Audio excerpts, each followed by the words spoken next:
We get it poppin', homie, day and night. Got the party jumping, about to break the ice. Stay up on my grind, that's my way of life. I got tunnel vision, I'ma chase that ray of light.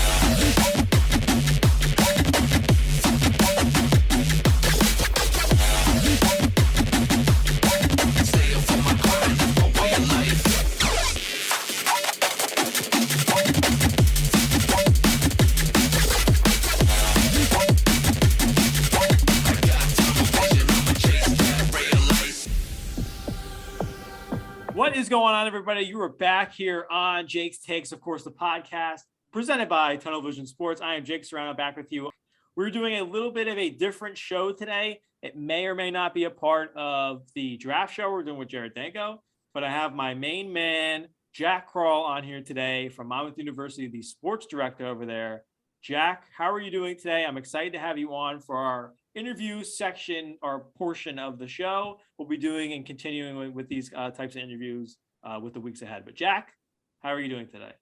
I'm doing pretty well. No complaints. Just looking forward to. And you're looking 8 good. o'clock starting. Thank you. I appreciate that. No problem. The beard, the beard, gotta be repping the Nick Mangold beard, the hat, the Jets. Yeah, stuff, I'm really all jetted out today. Lundqvist, everything. Nick Mangold beard going. I got the Zach Wilson jersey on, the Jet hat. Everything's. You couldn't ask for a better Christmas present, I tell you. All right, so you ready to go? Yeah, let's do this. All right, so here we go. All right, Jack. So why don't you tell people that whether this goes on YouTube, it should be on Spotify, and it should be on YouTube. We'll see how this plays out. But why don't you tell everyone that is listening at home a little bit about yourself? Yeah, so I currently am a senior at Monmouth University with the I'm going for a communications major. I have a concentration in TV and radio, but I've really just drawn to sports. My whole life I've been a huge sports fan. Everything really started for me at little old Lacey Township High School, just calling games there, and yeah, I've seen you there. Fallen in love with it. I've seen you there. Yeah. We definitely crossed paths. Yeah, I think you did. Clearly, if anybody doesn't know, me and Jack obviously went to high school together for what? How long were we there with each other? For 3 years, right? 3 years. Yeah, and so I worked under Jack as his super assistant sports director for a little bit, and then I went off and did my own show, and then we ended up broadcasting with each other. Yeah. Our good old friend Dan McClung as well. Mm-hmm. That's right. Yeah, that's right. I would say me and you did a pretty good job together. I think we were the best duo. Can never downplay those games. Duo they've ever seen there. We had a 1,000-point shooter and Carlos Swenson. Yes, we did have a 1,000-point we got to call that, and that was really cool.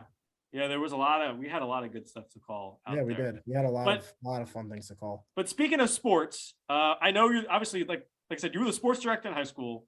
You were the sports director now at Monmouth University, a D1 program. How long? We just talked about it before, but how long would you say you've been in this type of field doing this kind of stuff?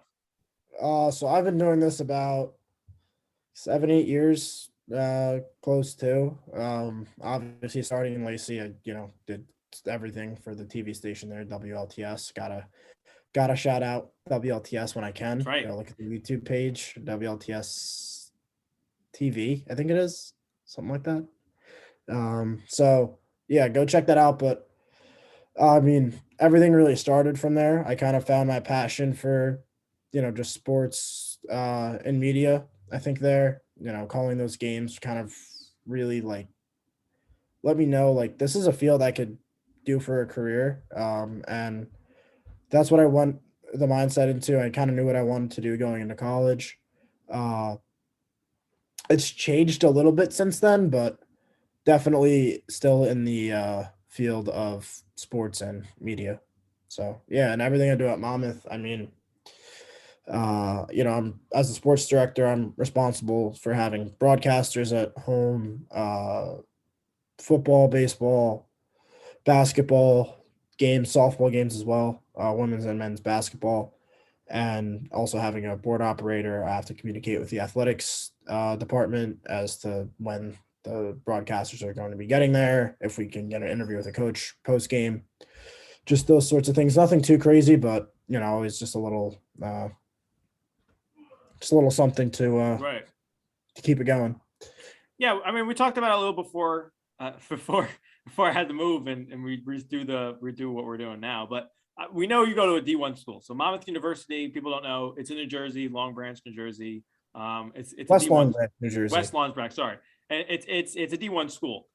Doing that and being obviously that plays a factor into sports clearly. Yeah. Being the sports director, what kind of process did you have to go through this season? I know you mentioned to me before the show that your Monmouth was in a MAC championship. I watched the game with you this year. What kind of process do you think or impact that had on the way you directed this year and went about your tasks, I would say, at Monmouth? Yeah, so the run in the MAC tournament was a lot of fun. I went down there with Monmouth Digital Network, which covers the Monmouth sports through ESPN3 and ESPN Plus. I'd gone down there to work the game, so I worked camera, replay operator. I'd worked audio. I think that was the only three I worked there.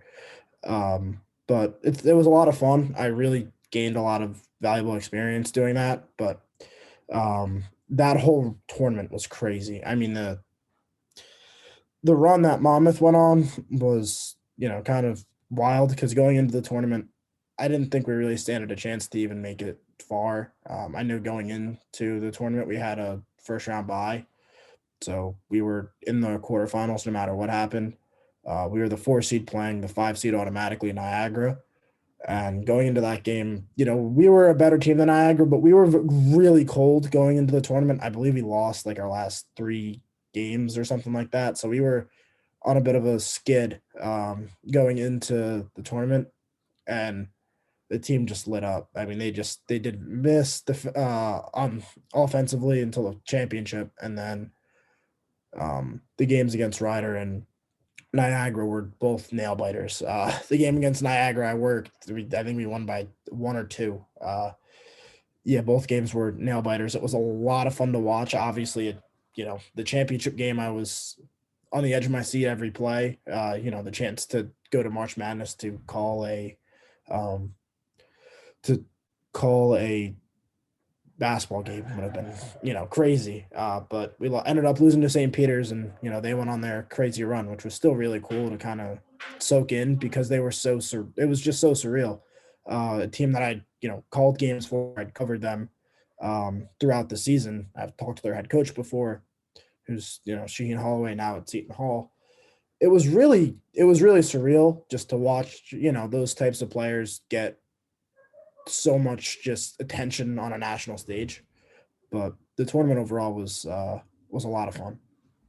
So going thinking about it a little further, obviously I know you're the sports director. What other positions have you had or held at Monmouth or in the past? Yes. I wanted to get through that before we went to the next. Yeah. So I'm an active member in Hawk TV, the TV station there. I have a show that I am an executive producer for called The Extra Point, where we just, it's a sports talk show, just, good old debates on a news desk sort of deal.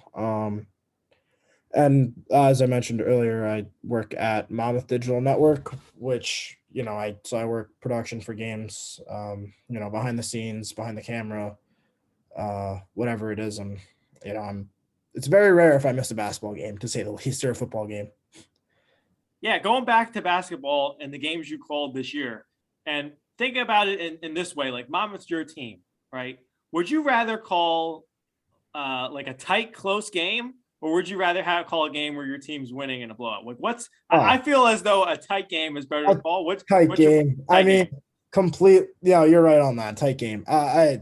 It's not close. I mean, the amount of exhilaration, the game I called at Monmouth this year, where we played St. Peter's, it was we ended up losing by 5, but man, that was probably the best game I've ever called. I mean, you had George Pappas, who's, I would say he's our best player. He actually just won team MVP, I believe, today. So congratulations to George. But he had a crazy streak. He just kept hitting 3 after 3, and they'd come back and they'd get up in the paint and do what they did the entire March Madness tournament until they lost to UNC.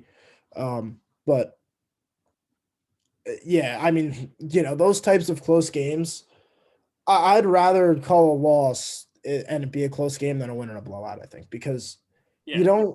don't get the excitement or the thrill, as just a broadcaster calling a game, because I probably am a little bit of a homer, but I try to be as close to middle as I truly can be. So I still do get pretty, excited if another team hits a big shot. Yeah, I'll be pretty pumped for it. I like seeing close action in any Yeah. sport. And I agree with you. I sure would hate it though if one day you end up calling the Super Bowl and the New York Jets somehow to be in there and it's a tight game and they lose. I would not be able to call that mentally. I would have to, as much as I'd want to say yes, I think I'd have to decline Oh because man, I don't know how I'd be. I don't think I'd probably cry. I I gotta be if we honest. win, I would either way. Either way, Crying. it Either would way, be I think I'm bad. crying if the Jets are ever in a Super Bowl. So And you're fired. yeah. So wait, so talking about sports and talking about the Jets, what are your we won't go to that yet, but going back to a younger age, did you play any sports and how did that affect you going forward into sports journalism? Did that play a Well, factor at all? yeah, so I have played a lot of sports. Growing up, I played my main two sports were soccer and baseball for a while.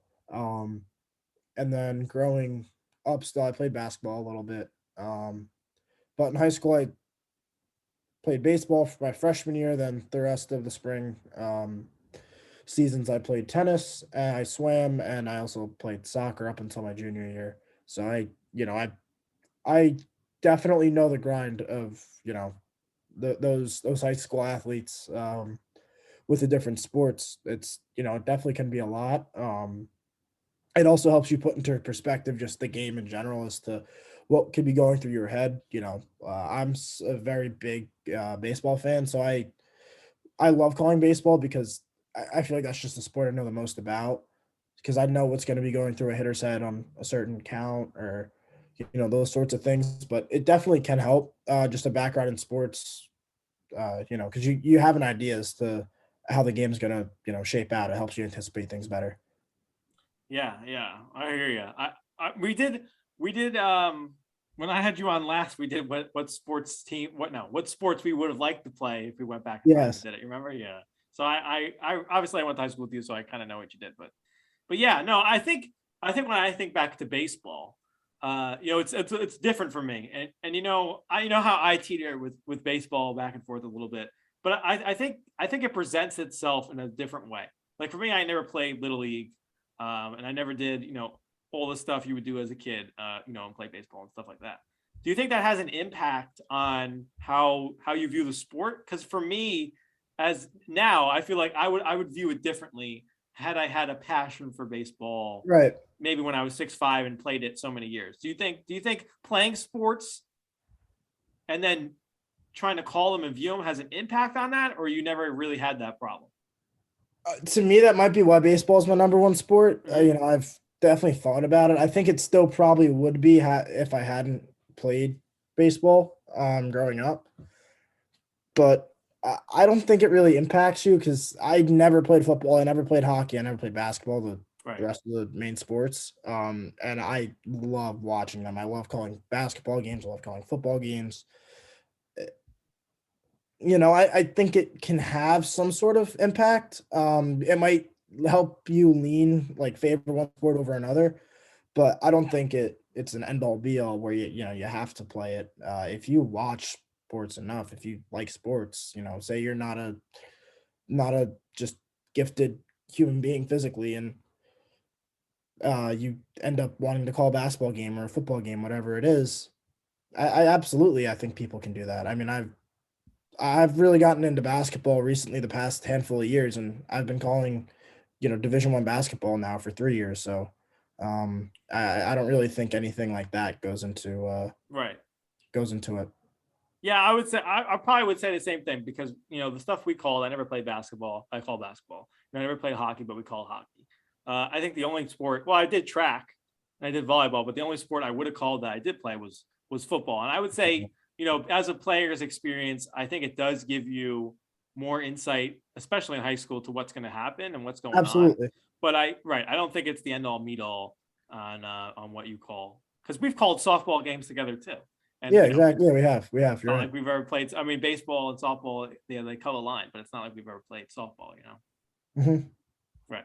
So going off of that, do you? Well, okay. Spoiler alert: he's a Jets fan. But did you have any favorite sports teams growing up, and what are some of your favorite sports teams now? Obviously, if you could see them, None of them have changed throughout my life. I am a diehard New York Jets fan, as said earlier, New York Rangers fan, as you can see the Henrik Lundqvist banner over there. And also my favorite sport, baseball, also my favorite team, the New York Yankees, and New York Rangers and New York Knicks fan as well. So I'm definitely repping New York. I can appreciate all that. As long as you're in New York. Yeah. My dad's a Rangers fan. I fell into the Rangers. Me and you sometimes talk the Rangers. I fell into the Knicks. I talked the Knicks. That being a Jets and a Knicks fan is a very rough life. I'm not gonna lie to you. I'm not gonna lie to you. Being a Jets and a Knicks fan is very depressing. Do you have any favorite college sports teams besides? Yeah, my obviously Monmouth, my number one, but true like real sports. My dad graduated from Penn State in '86, so I have been a big Penn State fan my entire life. Penn State fan. Oh, huge! How did I not know that? I don't know how you didn't know. Wow, you're a Penn State fan? That's so sad. I'm right Notre now, Dame, man. Notre Dame. Wait, though, we got the number one quarterback recruit in the class this year. So. Yeah. So we'll have to wait and see how he turns out. But yeah, I'm a huge Penn State fan. I was at the whiteout this past. I feel like maybe I knew that. Maybe I turned it down. Maybe I just tuned it out. Was at the whiteout this past year against Auburn, which was. Were you? Wow. It was an incredible atmosphere. I've been to a playoff baseball game before. No other playoff sports, unfortunately, but that was by far the best atmosphere I've ever been in at a sports game. I've seen a Yankee playoff elimination game 1-0 victory, and still I think the game against Auburn it was everything. It was surreal to be at that game. I think college sports have a differan atmosphere too. Completely do. It's just you go to an NFL game, you buy a ticket. You go to a baseball game, you buy a ticket. An MLB game, you go to an NBA game. I feel like the NBA has a different experience. So, but stadium wise, you go to like a college football game. You got the band there, student section, all that. Just, everyone comes together, and it's just it's like a little community. Obviously, it's a different scenario when you watch college sports.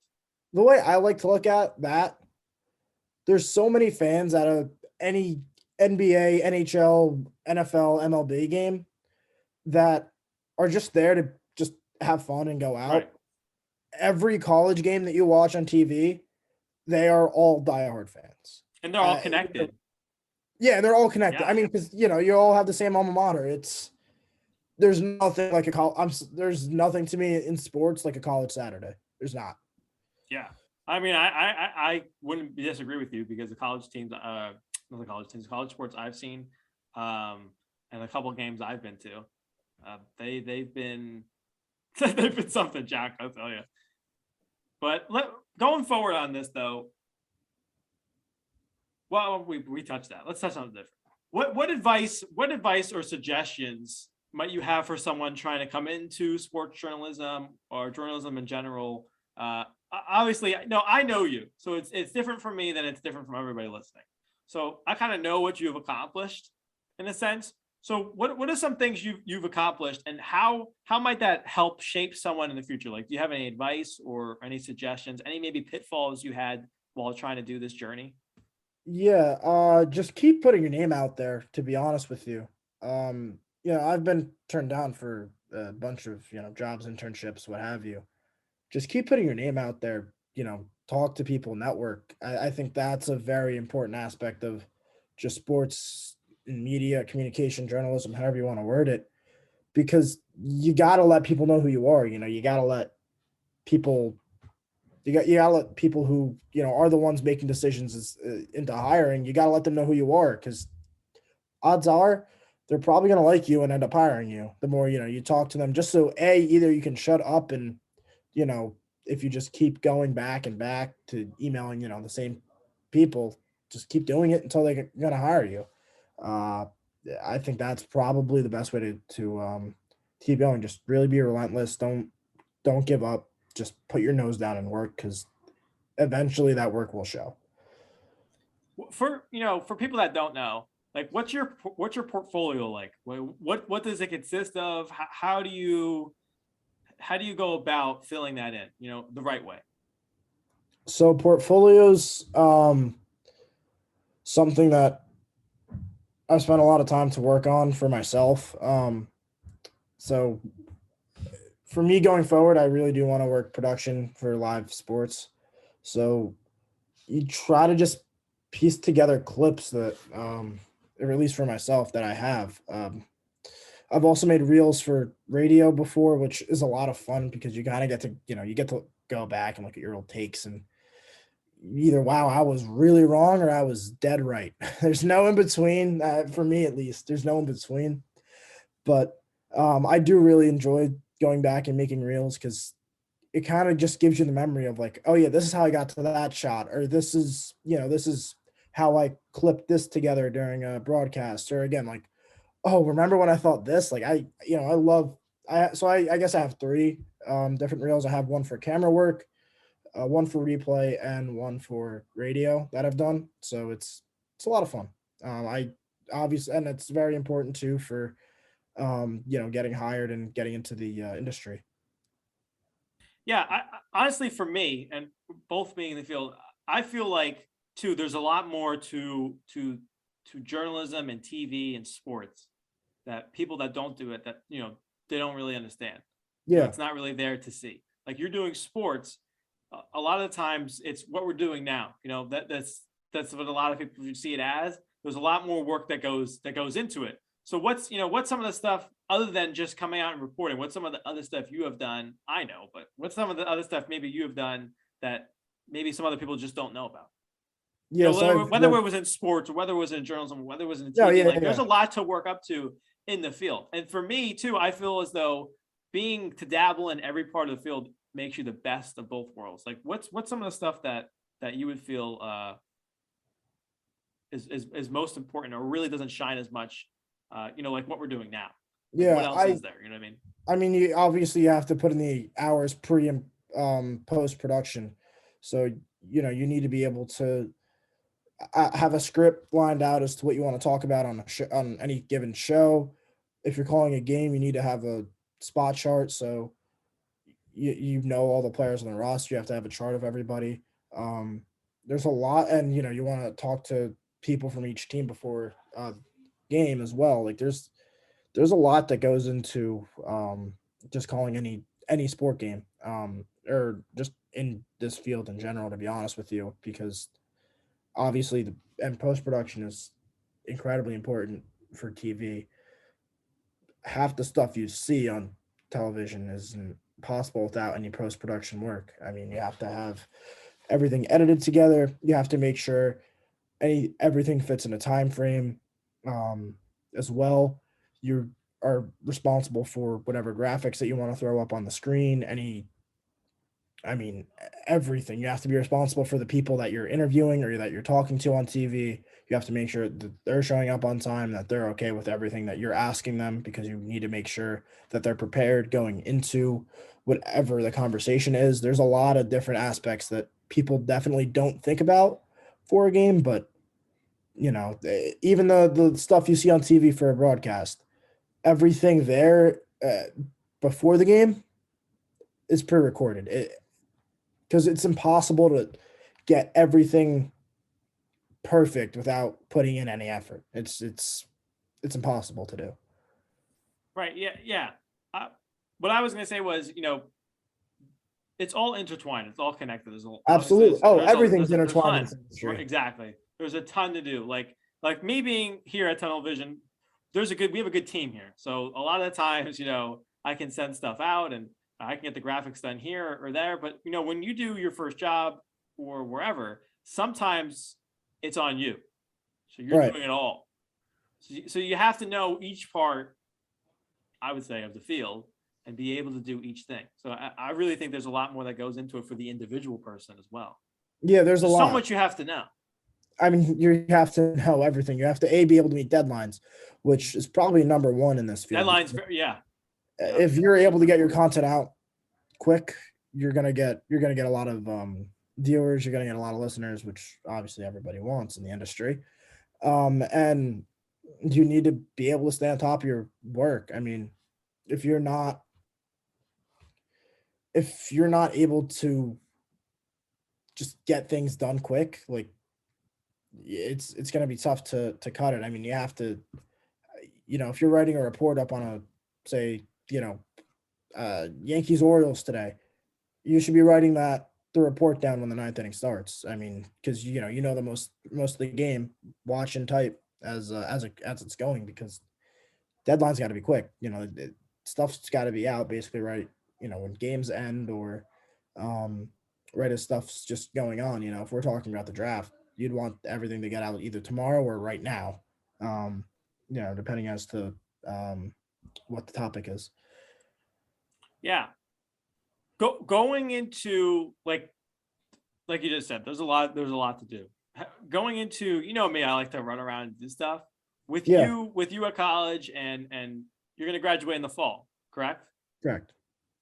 With doing that, graduating in the fall, like how often were you like in the studio from, I don't know, 10 a.m. and then you were working all night on something, like how often were you doing that kind of stuff? Like how much commitment really goes into it?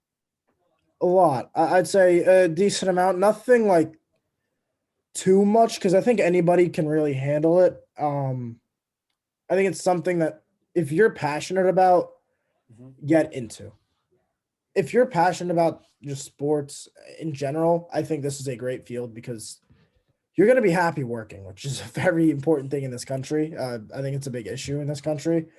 But not only that, you're also just it's not too bad. I mean, yeah, I'm going to be in the studio, probably for like 4 hours for a shoot, maybe 4 to 3 hours for a shoot, plus, and that's just shooting alone, right? Let alone preparing for pre-production with getting everything set up on the set, making sure, my talents are all lined up, making sure I have scripts ready, making sure I know who's going on for what shoot, making sure I know who's going to be my camera operators, who's going to be my technical director, who's going to be my director, who's going to be my audio guy. Like, you have to have all that sort of stuff in place.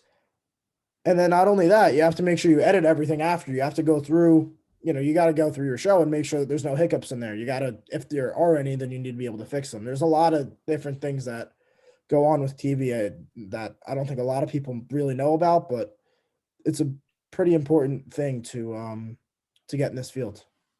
Honestly, I would say the most important thing I've learned up until this point, I mean, there was a lot of stuff, and especially doing this internship, I've learned a lot. I've learned a ton. I mean, I'm grateful to even be doing it. It's a great experience.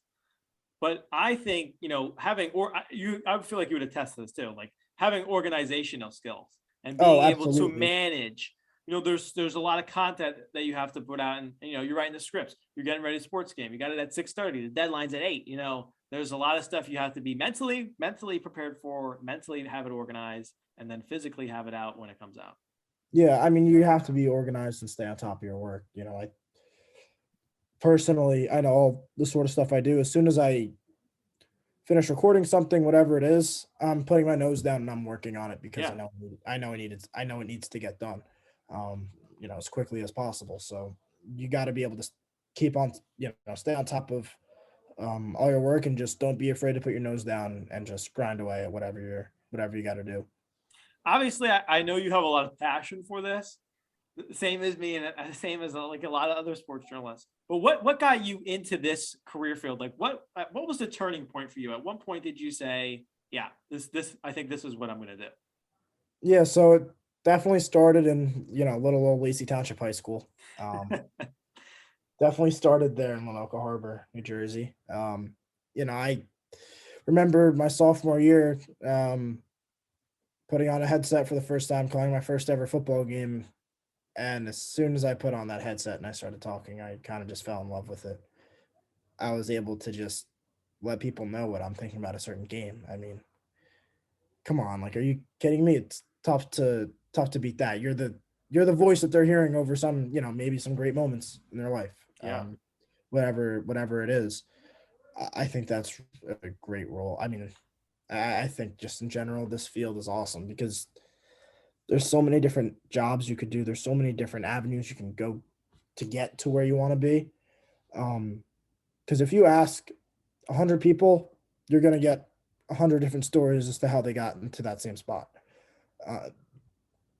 Because there's so many different routes and avenues to that you can try in this field, which is what I love about it so much. There's so many different ways, and then you're still staying connected with sports. Everywhere you go, you're still staying connected with the thing that a lot of people love the most, and that's sports. So it definitely started for me there. And Lacey, just continue to fall in love with it. I ended up wanting to go do that in college, and I haven't looked back ever since.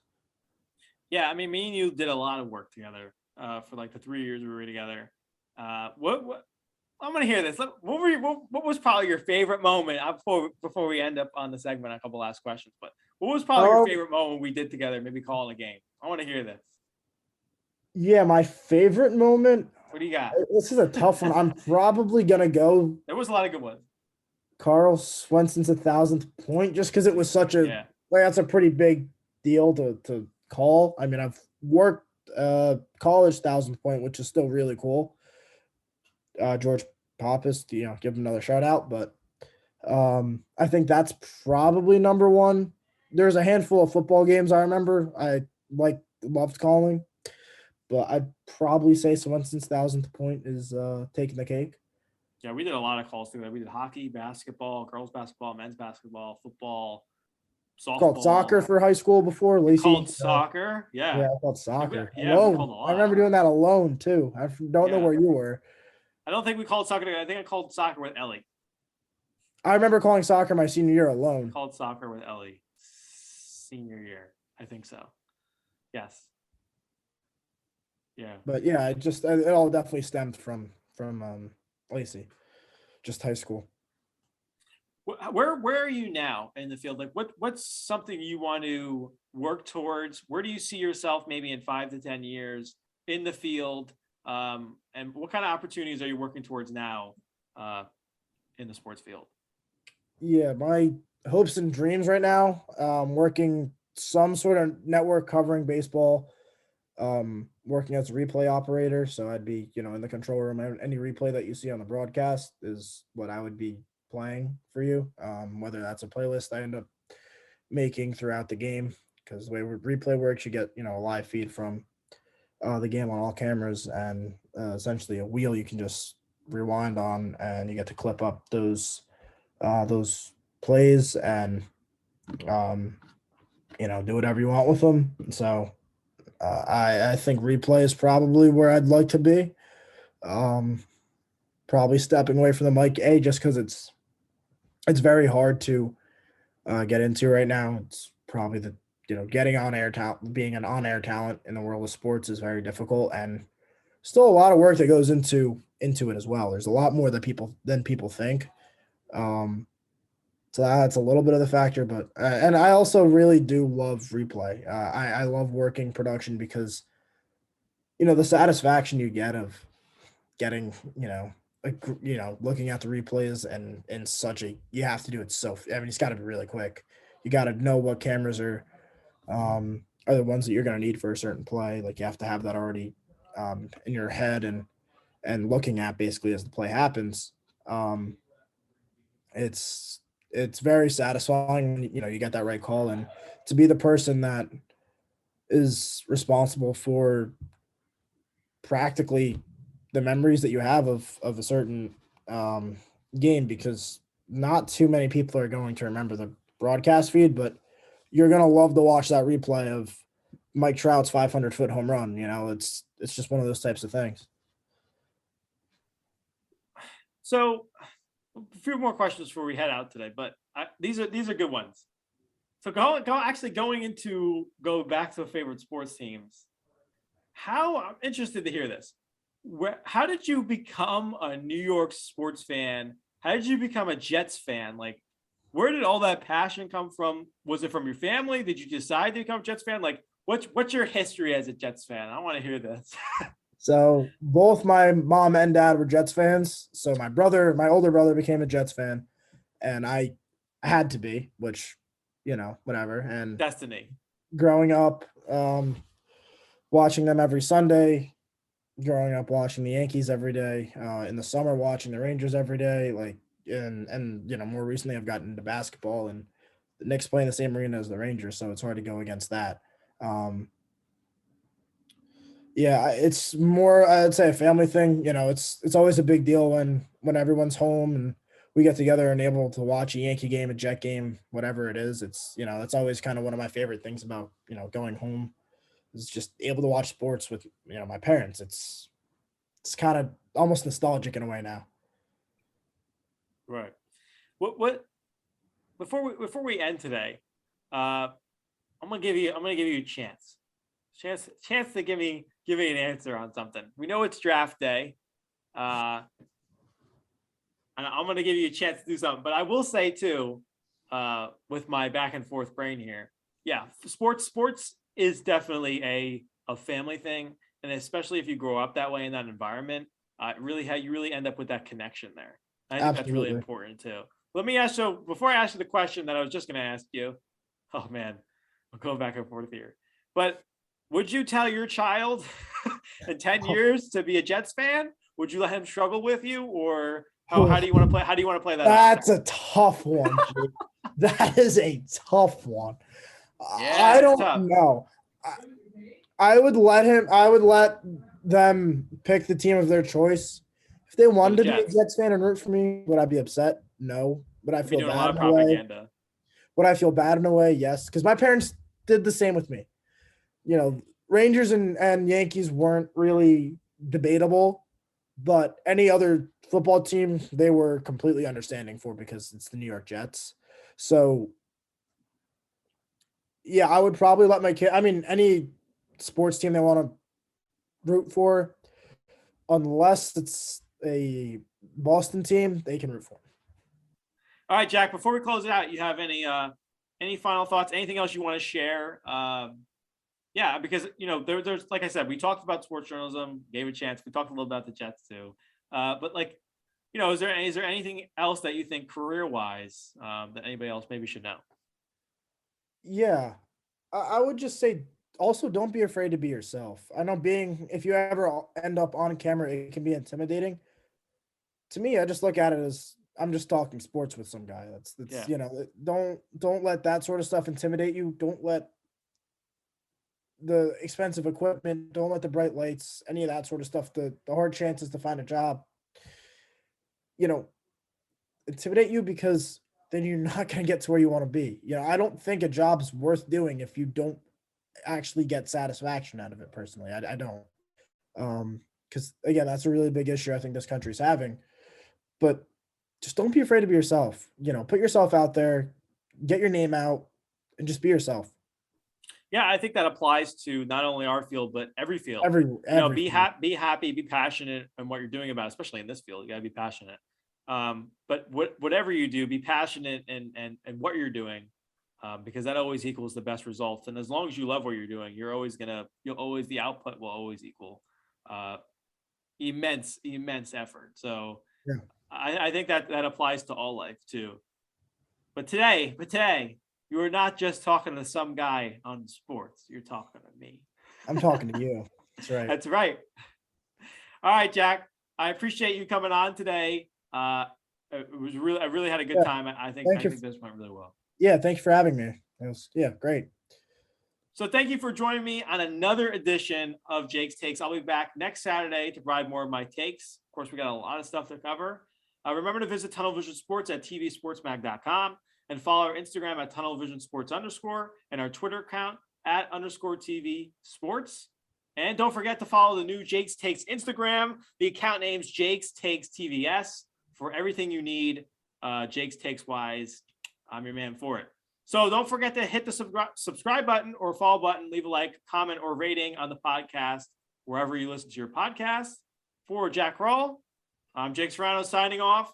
Thank you once again, of course, for listening. And remember to keep up with all your sports needs with Tunnel Vision Sports, positive shift in sports media. We get it poppin', homie, day and night. Got the party jumping, about to break the ice. Stay up on my grind, that's